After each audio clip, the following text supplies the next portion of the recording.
Mi nombre es Lilibet Gutiérrez y me complace poder presentarles la exposición referente a los aprendizajes que he obtenido de cursar la materia Psicología del Deporte. Y debo mencionar,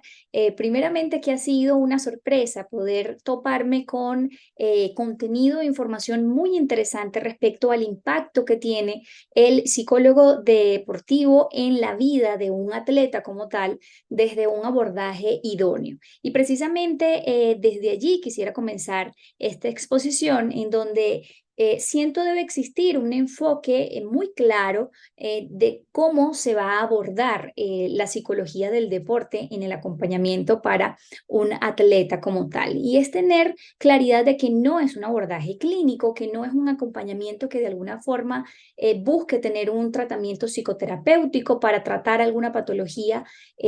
psicológica o algún trastorno mental, sino que su prioridad o su enfoque está en poder aumentar el rendimiento del atleta a través del desarrollo de las habilidades psicológicas que éste tenga. Y de allí entonces pudiéramos nosotros hablar de la definición como tal de qué es la psicología del deporte, entendiendo que es una rama de la psicología que va a desarrollar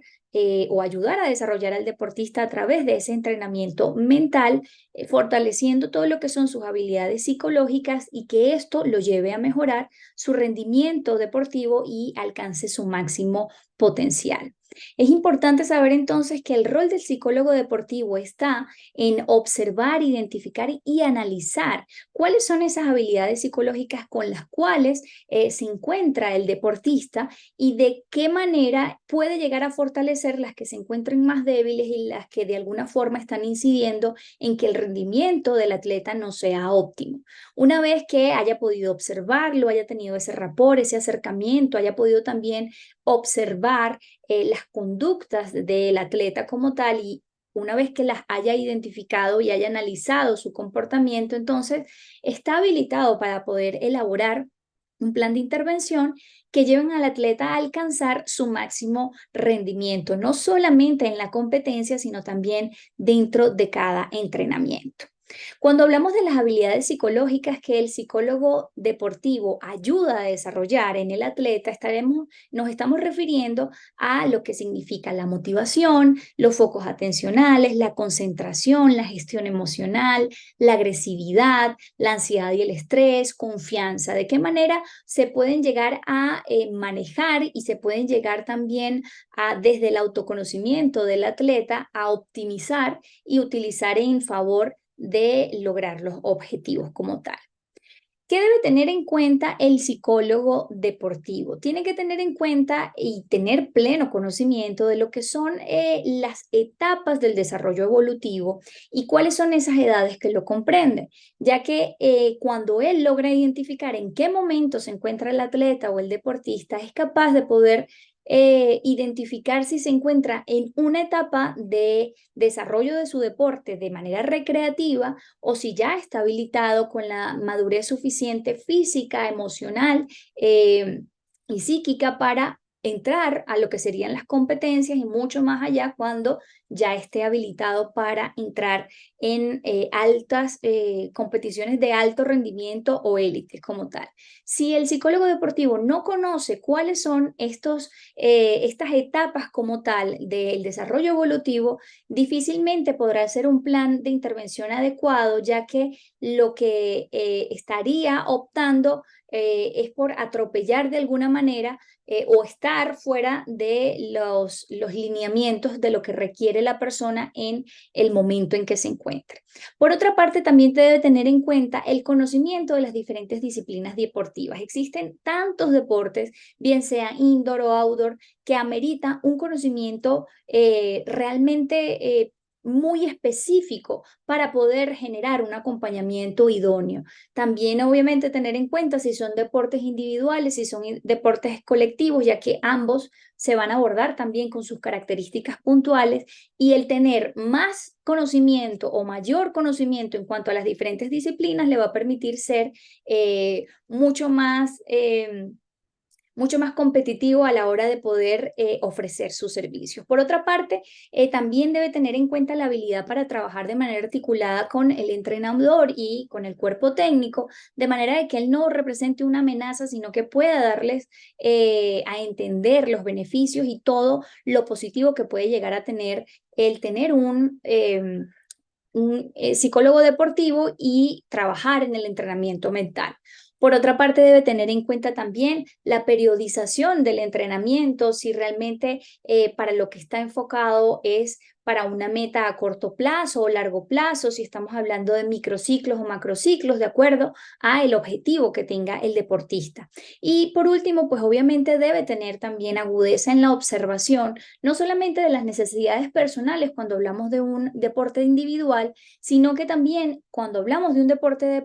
colectivo debe tener en cuenta cuáles son las necesidades de cada uno de los participantes o deportistas que forman parte de ese equipo y a su vez las necesidades colectivas que éste presente.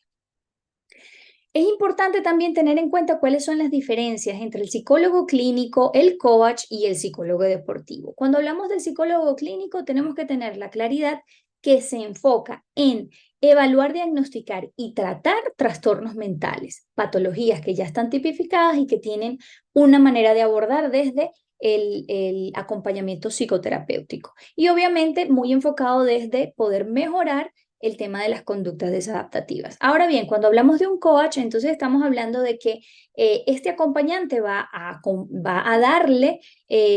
un proceso de desarrollo profesional y también personal, estableciendo metas, estableciendo objetivos, puede darle algún tipo de orientación y de apoyo emocional, más no tiene la formación científica como para brindar herramientas desde la psicología que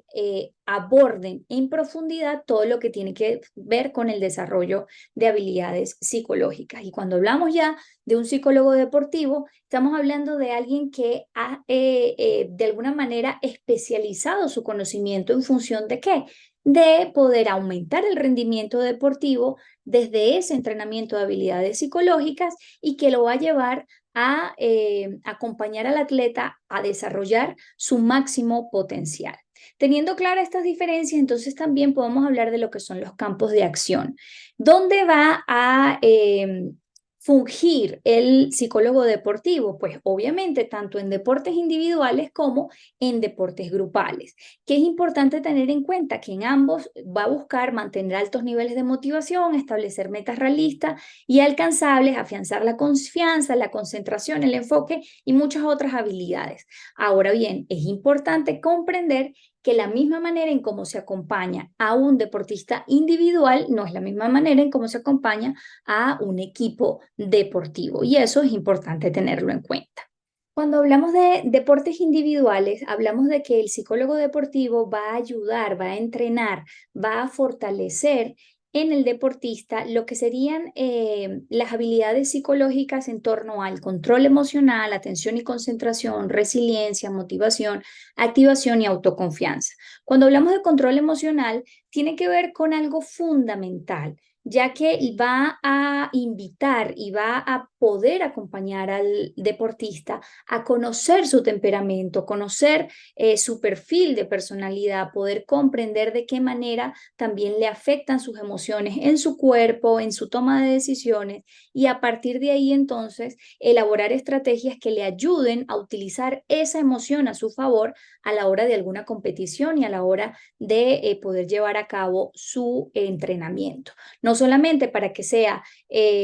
funcional a la hora de los triunfos, sino que también sepa gestionar la frustración, la tristeza, la rabia en momentos de derrota como tal o de lesión. Lo importante también es que pueda comprender cuál es el paradigma mental de cada disciplina, porque de acuerdo a la disciplina, pues también existirán un manejo adecuado de las emociones. Cuando hablamos de atención y concentración,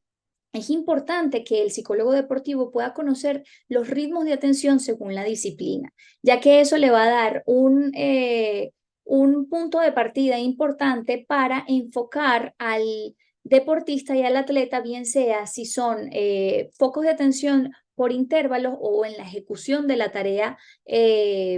precisa en donde tiene que activar todo su sistema de atención y concentración como tal. Cuando hablamos de resiliencia, motivación, activación y autoconfianza, ya estamos hablando de habilidades que son muy importantes dentro de la competición élite de alto rendimiento. Y la resiliencia tiene que ver con la habilidad que desarrolle el deportista a partir de esa capacidad de sobreponerse a alguna derrota, alguna lesión, alguna situación difícil y cómo puede hacerle frente y tolerar la frustración, la rabia y la tristeza, todo lo que le pueda llegar a generar un momento difícil, cómo se sobrepone a eso. También cuando hablamos de motivación, no hablamos simplemente de un trabajo de optimismo irresponsable o de llevar a niveles de exaltación al equipo o en este caso, perdón, al deportista individual,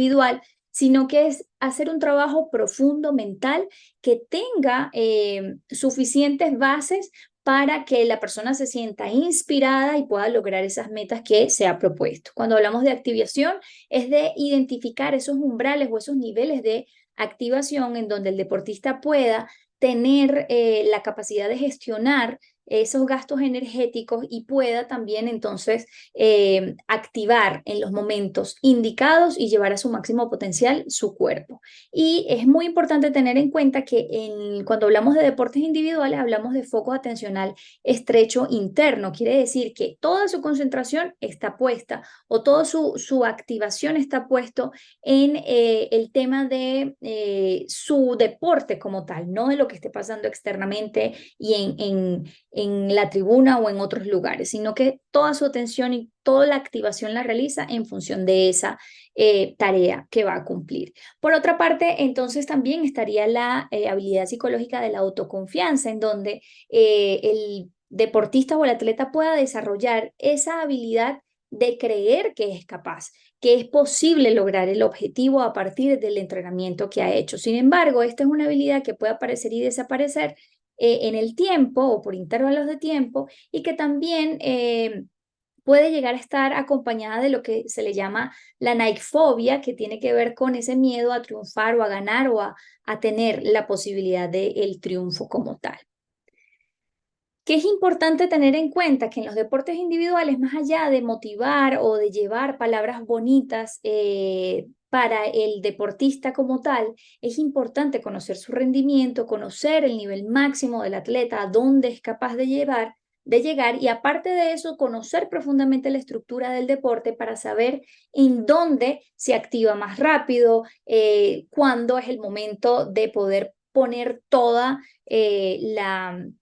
la intención de su energía en el desarrollo de su competición o cuando ser un poquito más restringidos y dosificar la energía. Todo esto va a ser importante y fundamental para poder hacer el acompañamiento individual. Por otra parte, cuando hablamos de los deportes grupales, tenemos que precisar sobre las estructuras cognitivas y aquí podemos darnos cuenta que tenemos la condicional en donde se desarrolla en el equipo lo que es la resistencia, la fuerza y la potencia, el desarrollo grupal de la fortaleza grupal que les va a permitir llegar a su máximo potencial. También está la creativa y expresiva, que es en donde se tiene el sistema de juego, en donde es la forma en cómo el equipo por lo general llega a ejecutar y a desarrollar su juego como tal, tiene que ver con las decisiones operativas y con la conducta colectiva, con la forma de ser del equipo como tal en acción. Cuando hablamos de la emotiva evolutiva, estamos hablando de la cohesión grupal y la cohesión a la tarea, que existen equipos en donde puede haber un nivel de afinidad y de cercanía importante entre sus miembros, porque tengan muchos años, porque existen valores comunes, porque existe una buena química entre ellos. Sin embargo, hay equipos que no logran los resultados por esa cohesión, sino que están tan enfocados en la tarea y en el objetivo que aunque no tengan buenas relaciones entre ellos, también son capaces de lograr el objetivo. Y por último, la coordinativa, que entonces estaría muy enfocada en desarrollar en el equipo todo lo que son sistemas tácticos de entrenamiento, pensamiento estratégico, toma de decisiones en función de lo que esté pasando en el campo o en el área de juego como tal. Los objetivos del acompañamiento, si se quiere, de los deportes grupales, tiene que ver con aumentar el rendimiento colectivo del equipo, estudiar en dónde se ve expuesta la parte mental, cuáles son esas habilidades psicológicas que posiblemente estén más débiles y que sean necesarias trabajar y abordar, establecer el tipo de cohesión a trabajar de acuerdo a la realidad, leer al grupo, leer cuál es el momento del grupo, si ya tienen mucho tiempo juntos o si por el contrario no tienen afinidad, pero se puede enfocar en cuanto a la tarea. Y también mostrar la importancia de la gerencia del cuerpo técnico del entrenamiento mental, ya que es fundamental que ellos no se sientan amenazados por la labor del psicólogo deportivo, sino todo lo contrario, poder trabajar de una manera articulada y poder ver la optimización y el rendimiento de sus atletas a partir de la intervención del psicólogo deportivo. Por otra parte, entonces, también debemos hablar de lo que son herramientas psicológicas y la tecnología, porque la ciencia deportiva va a buscar comprender siempre cómo funciona el cerebro. Ya hemos visto cómo de alguna forma funciona el cuerpo, pero ya la ciencia va en función de conocer de qué manera el cerebro puede actuar o funciona para llegar a mejores niveles de rendimiento y de mayor potencial. Es por esto que de alguna manera se tienen herramientas que habiliten o posibiliten que lleguemos a estos niveles. Dentro de estas herramientas está la relajación muscular, que tiene que ver con estimular el cuerpo con movimientos de contracción y relajación que puedan darle a el cerebro la indicación de autorregulación de acuerdo a la necesidad que tenga. También hablamos de visualización, que tiene que ver con esa técnica de proyección en donde el atleta se pueda habilitar al logro de la meta y pueda ser capaz de verse ya en la realización de su objetivo. Y esto, de alguna manera, activa el 98% del cerebro como si estuviese sucediendo en la vida real. Cuando hablamos del mindfulness, hablamos de una técnica de la ola de tercera generación de la psicología en donde la meditación puede llevar al atleta a estar presente en el aquí y en el ahora, a desarrollar su atención plena, a mejorar la gestión emocional y utilizarla en favor de lograr un mejor rendimiento. Y obviamente esto tiene mucho que ver con lo que es la modificación de la conducta. Y por último hablamos del autohabla reestructurado, que tiene que ver con ese diálogo interno, con esa manera en cómo el atleta se habla a sí mismo y es capaz también de darle un cambio a la forma en cómo tiene una relación consigo mismo. Finalmente hablamos de la tecnología en el deporte y en donde la clave es la adaptación. Como psicólogos deportivos es importante poder ampliar la perspectiva respecto al análisis, cifras y todo lo que tiene que ver con entender muchísimo más el comportamiento y la conducta del atleta a partir de datos arrojados desde la tecnología, y para esto también se presentan diferentes herramientas como lo pueden ser el Light Trainer, que es fotoestimulación y que va a ayudar con la velocidad y la rehabilitación de lesiones en los deportistas, el BATAC, que tiene que ver con mejorar y optimizar la capacidad de reacción del atleta como tal, la grafopsicología, que es ese análisis de la escritura del deportista que puede dar información importante para desarrollar habilidades psicológicas, el neurofeedback, que tiene que ver con ese electroencefalograma que permite de alguna manera ver qué zonas del cerebro se activan y de qué manera se activan estando en situaciones muy puntuales dentro de la competencia, y el neurotracker, que va a ser un entrenamiento cognitivo y que incide en la toma de decisiones. Toda esta información de alguna forma nos capacita o nos habilita para poder mirar con muchísima responsabilidad y con un valor profundo cuál es la función del psicólogo deportivo en el desarrollo de los atletas y los deportistas o los equipos que decide acompañar. Muchas gracias.